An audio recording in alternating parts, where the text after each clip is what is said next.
علیکم ورحمۃ اللہ تعالی وبرکاتہ۔ محترم ناظرین، آج میں آپ کو اس ویڈیو کے ذریعے خاص ان دو چیزوں کے بارے میں بتاؤں گا جن کی وجہ سے عذاب قبر میں مبتلا کیا جائے گا۔ جیسا کہ آپ تھمبنیل سے دیکھ رہے ہیں کہ دو چیزیں ایسی ہیں جن کی وجہ سے قبر کے اندر سخت عذاب ہوگا۔ آئیے میں آپ کو حدیث پاک سناتا ہوں۔ اللہ کے نبی صلی اللہ علیہ وسلم ایک بار قبرستان سے گزر رہے تھے کہ آپ نے ملاحظہ فرمایا دو قبر والوں کو سخت عذاب ہو رہا تھا۔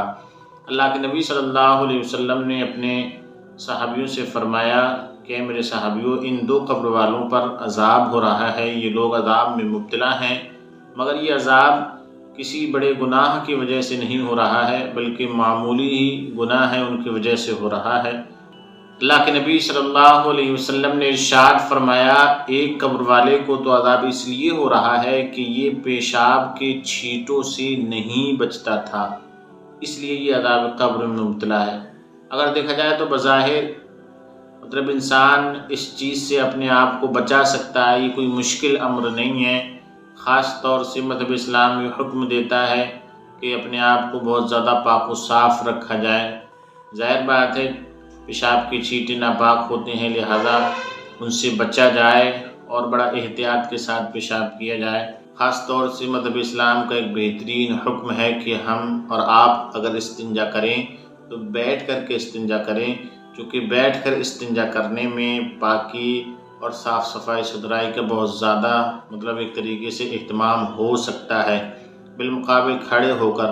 کچھ لوگ کھڑے ہو کر ہی استنجا کرتے ہیں جس کی وجہ سے پیشاب کے چھینٹے کپڑوں پر آتے ہیں، بدن کے حصے پر آتے ہیں۔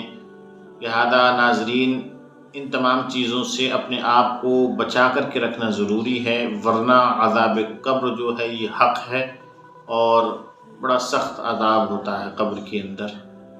عزیزان گرامی، اللہ کے نبی صلی اللہ علیہ وسلم نے ارشاد فرمایا کہ دوسرے قبر والے کو جو عذاب ہو رہا ہے وہ اس لیے ہو رہا ہے کہ یہ غیبت کرتا تھا، ادھر کی ادھر لگایا کرتا تھا، تو اس لیے یہ عذاب قبر میں مبتلا ہے۔ تو یہ دو چیزیں، دو گناہ ایسے ہیں جن کی وجہ سے قبر کے اندر سخت عذاب ہوتا ہے۔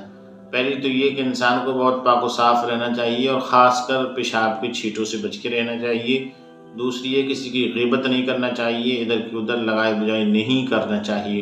اللہ کے نبی صلی اللہ علیہ وسلم نے اسی وقت تر کھجور کی شاخ لی اور اسے بیچ سے چیرا، دو حصے میں ڈیوائیڈ کیا، ایک حصہ ایک کی قبر پر گاڑ دیا، دوسرا حصہ دوسرے شخص کی قبر پر گاڑ دیا، اور آپ نے ارشاد فرمایا کہ جب تک یہ شاخیں تر رہیں گی، گیلی رہیں گی، تو اس وقت تک اس شاخ کی تسبیح پڑھنے کی وجہ سے اللہ تعالیٰ ان کے عذاب میں تخفیف فرمائے گا۔ یہ وجہ ہے آج کے وقت میں لوگ قبروں پر پھول وغیرہ ڈالتے ہیں، تو پھول قبروں پر ڈالنا یہ جائز و مستحسن کار خیر ہے، بہتر عمل ہے، اس میں کوئی ناجائز اور حرام ہونے والی بات نہیں ہے، کیونکہ جب تک پھول تر رہیں گے اس وقت تک وہ تسبیح بیان کریں گے۔ ہر تر چیز خشک و تر اللہ کی تسبیح بیان کرتی ہے، لہذا اس تسبیح کی برکت سے صاحب قبر کو بھی ضرور فائدہ حاصل ہوتا ہے۔ عزیزان ملت اسلامیہ، ہم اور آپ کو چاہیے کہ ہم مذہب اسلام کے تمام احکامات پر بحسن خوبی عمل کریں اور اپنے آپ کو دارین کی سعادتوں سے مالا مال کریں۔ السلام علیکم ورحمۃ اللہ وبرکاتہ۔